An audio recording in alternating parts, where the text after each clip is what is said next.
आप सभी का स्वागत है। आज हम एनालाइज़ करेंगे नाम बॉलीवुड एक्टर रोहिताश गौर का। तो इनकी स्पेलिंग जो है वो है रोहिताश गौर। पहले रोहिताश था, फिर किसी ने रिकमेंड किया कि आप रोहिताश करा दीजिए। तो इसका जो टोटल आता है वो आता है 52 के 7 पे, करेक्ट? बहुत से लोग कहेंगे कि अरे ये ऐसा क्यों हो गया? ये तो मूवी बिज़नेस में इनको 6 पे आना चाहिए या तो 5 पे चला जाना चाहिए क्योंकि वो भी it's a form of communication, movie making भी। लेकिन तब भी ये 7 पे आया, ऐसा क्यों? हम ये देखेंगे लोशो के हिसाब से, वैदिक ग्रिड के हिसाब से, पाइथागोरस के हिसाब से और अपना 12 स्टेप फार्मूला के हिसाब से कि किस बेसिस पे ये नाम रखा गया है। देखिए 12 स्टेप फार्मूला में हम लोशू का भी इस्तेमाल करते हैं, वैदिक का भी, पाइथागोरस का भी, प्लस कबाला टेक्निक जिससे कि राजयोग बनाते हैं, प्रोनोलॉजी, और ये हमारा राजयोग बनाने की टेक्निक है। तो जो सबसे बेस्ट टेक्नोलॉजी है जिससे कि नाम डिसाइड किया जा सकता है वो है 12 स्टेप फार्मूला।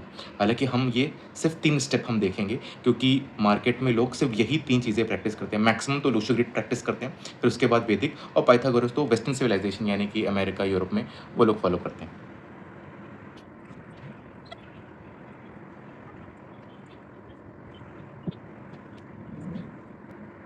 तो ये है हमारा लोशो ग्रिड। अब लोशो ग्रिड में 3 नंबर्स बहुत इंपॉर्टेंट होते हैं। पहला तो मूलांक। मूलांक क्या होता है? आपका डेट का टोटल। 24 है, 2 + 4 6। भाग्यांक क्या होता है? आपकी डेट का टोटल, वो होता है भाग्यांक। तो ये आया 31 पे, 3 + 1 4। तीसरा होता है कुआ नंबर। कुआ नंबर भी आपके ग्रिड में काम करता है, लेकिन उसकी पावर थोड़ी कम होती है। तो ये क्या होता है? 11 minus total of the year of birth. तो टोटल क्या आ जाएगा? 22। 22 क्या होता है? 2 + 2 4, 11 माइनस 4 = 7। तो ये हमने ग्रिड में as it is Lo Shu grid में भर दिया। अब कोई भी लोशो ग्रिड का प्रैक्टिशनर देखता तो इनको बोलता कि सीधा आप नाम को 5 पे ले जाइए क्योंकि 5 मिसिंग है।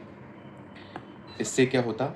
इससे आपका 951 का प्लेन कंप्लीट होता, जिससे कि इसको बोलते हैं सेलिब्रिटी प्लेन। वो कंप्लीट हो जाता क्योंकि मूवी बिजनेस में है, और 5 जो है कम्युनिकेशन का भी नंबर है, और दूसरा 4 5 6 का गोल्डन राजयोग प्लेन भी कंप्लीट हो जाता। ठीक, तो ये पड़ता। इनको 6 नंबर इस वजह से नहीं दिया गया क्योंकि ये ऑलरेडी 6 है, और 6 ओवर पावरफुल है। ओवर पावरफुल का मतलब है कोई भी नंबर जो कि मूलांक और भाग्यांक है और वो मल्टीपल टाइम्स आ रहा है, तो इसका मतलब कि वो ओवर पावरफुल है, करेक्ट? तो ये नाम 7 पे क्यों गया इनका? 7 पे इस वजह से गया क्योंकि ये माना गया कि 4 नंबर भी ओवर पावरफुल है। 4 नंबर को हम क्या देंगे? 7 नंबर। 4 हेड है तो 7 बॉडी है। तो इस वजह से मुझे लगता है कि इनको 7 नंबर दे दिया गया। और ये कोई लोशो के हिसाब से, वैदिक के हिसाब से, पाइथागोरस के हिसाब से नहीं, ये एक सिंपल कॉमन सेंस के हिसाब से ये नाम दिया गया, जो कि मेरे हिसाब से ठीक भी है। क्योंकि हाँ, और अगर मैं होता तो मैं इनको 5 नंबर भी दे देता, क्योंकि 5 क्या है, वो 6 का भी फ्रेंडली है और 4 का भी फ्रेंडली है, ये एनिमी नहीं है, तो मैं 5 भी देता इनको।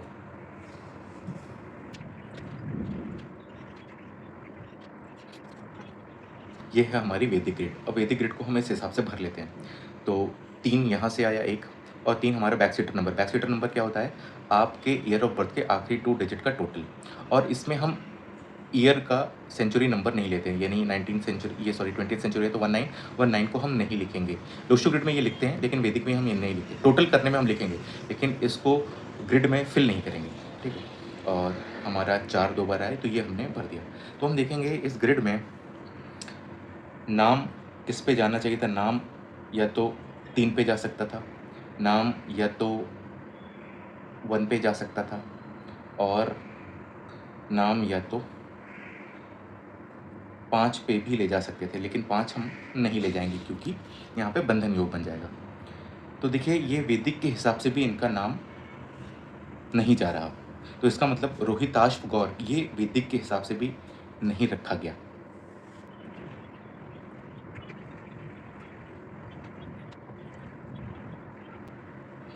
ये है हमारी पाइथागोरस ग्रिड। अब पाइथागोरस में हमें 4 चीज़ें निकालनी होती हैं।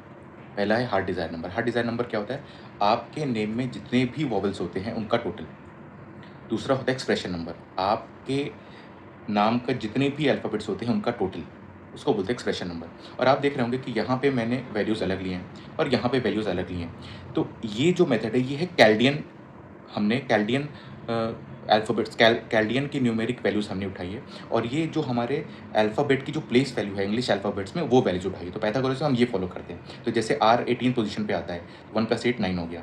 O 15 पोजीशन पे आता है तो 1 + 5 6 हो गया। H 8th पोजीशन पे आता है तो I 9 पे होता है। तो हमने ये वैसी वैल्यूज़ ली हैं और ये वैल्यूज़ हमने कैल्डियन के हिसाब से लिया गया है।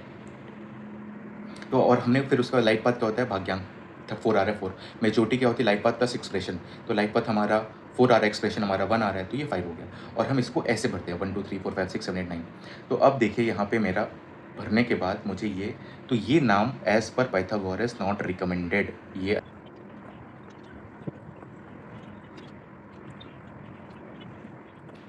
है हमारा 12 step formula for name design. सबसे पहला स्टेप होता है डिसाइडिंग द नेम नंबर। हम नेम को उस नंबर पे ले जाते हैं जिससे कि कोई बैड दोषा ब्रेक हो रहा है या कोई गुड योगा क्रिएट हो रहा है या कोई वीक नंबर को स्ट्रेंथन करना है हमें। और चौथा, अगर ये तीनों नहीं होता तो फिर हम चौथे नंबर पे जाते हैं, मिसिंग नंबर पे नाम रखते हैं। तो आप देखेंगे कि जो लोशो ग्रेड प्रैक्टिशनर है वो सीधा सीधा मिसिंग नंबर के कॉन्सेप्ट पे काम करते हैं। 5 मिस हुआ 5 रख दीजिए, 6 मिस हो रहा है 6 पे रख दीजिए, बल्कि हम ऐसा नहीं करते। सेकंड स्टेप है फर्स्ट अल्फ़ाबेट थ्योरी, आपका नाम का फर्स्ट अल्फ़ाबेट क्या होना चाहिए।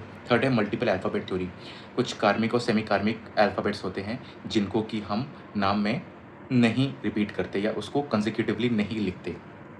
चौथा है साउंड थ्योरी, आपके नाम में कुछ गुड साउंड्स और बैड साउंड्स होती है, अगर बैड साउंड होता है तो हम उसे रिमूव करते हैं। सबसे इंपॉर्टेंट स्टेप है राजयोग क्रिएशन, अगर आपके नाम में राजयोग बन गया तो समझिए कि सक्सेस और मनी आपके पास खुद ब खुद चल के चली आएगी। छठा स्टेप है नेम ग्रेडिंग, यानी कि कौन सा अल्फ़ाबेट कौन से जगह पे प्लेस करना है वो नेम ग्रेडिंग से डिसाइड करते हैं। सातवां होता है नेम ग्राफ, आपके नाम का एक ग्राफ बनता है। एट्थ होता है male female and habit numbers, तो कभी कभी ऐसा होता है बहुत सारे लोगों की डेट ऑफ बर्थ में फीमेल नंबर प्रेजेंट होते हैं, तो अगर फीमेल नंबर प्रेजेंट है तो उनको अर्निंग में दिक्कत होती है, पैसे कमाने में दिक्कत होती है, तो हम उनके नाम को डिलीबरेटली मेल नंबर्स पे ले जाते हैं। नाइन्थ होता है पिरामिड नंबर्स, पिरामिड नंबर्स भी राजयोग क्रिएट करने के काम आता है और इसका भी हम ग्राफ बनाते हैं। टेंथ है एक्टिवेशन ऑफ न्यू नेम, जो भी नया नाम रखा गया है उसको एक्टिवेट कैसे करना है उसका प्रोसेस बताते हैं। 11th है सिग्नेचर ऑफ न्यू नेम, जो नया नाम बना है उसका सिग्नेचर कैसे करना है। और 12th है नेम एनर्जाइजर या यंत्रा, तो आपके नाम का और डेट ऑफ बर्थ का हम जो है यंत्रा बना के देते हैं, जो कि आपको अपने घर के नॉर्थ ईस्ट और वेस्ट के डायरेक्शन में लगा लेना होता है, जिससे कि आपके नए नाम को एनर्जी मिलती रहती है और डेट ऑफ बर्थ को एनर्जी मिलती रहती है। तो मिलते हैं अगली वीडियो में एक नए डेट ऑफ बर्थ और नेम के एनालिसिस के साथ।